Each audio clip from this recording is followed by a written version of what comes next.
অন্ধকার কারাগারে। এরমভাবেই 3 মাস পার হয়ে যায়। তারপর একদিন এক বিশ্বাসী দাসীর সাহায্যে পালিয়ে যায় রুহান। কিন্তু এই পালানোই তার জীবনে বয়ে আনে রক্তের প্রতিজ্ঞা। 5 বছর কেটে যায়। রুহান আবার ফিরে আসে নতুন চেহারায়।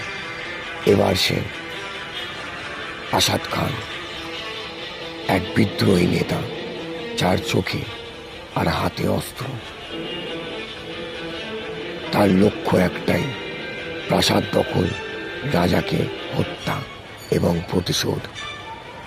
সে খুঁজে পায় নূরজাহানকে। এখন আর রাজকন্যা নয়, বরং শিকলে বাঁধা বিদ্রোহিনী।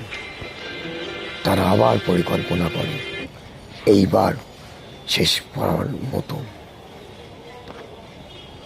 রাতের আধারে বিদ্রোহী বাহিনী রাজপ্রাসাদ আক্রমণ করে। লড়াই চলে রক্তাক্ত ভোর অবধি।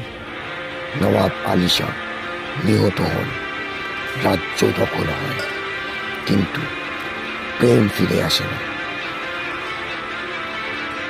নূরজাহান চলে যায় বাকি জীবন অসহায়দের সেবায় কাটাতে। আর রুহান জয় করেও হেরে যায়।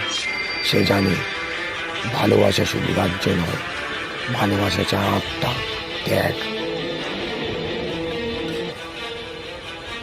এক প্রেম, এক প্রতিশোধ, এক ইতিহাস যা কখনো ভুলে যাওয়া যায় না। ভালোবাসা যদি সত্যি হয়, তবে ইতিহাস নিজেই সেটিকে অমর করে তোলে।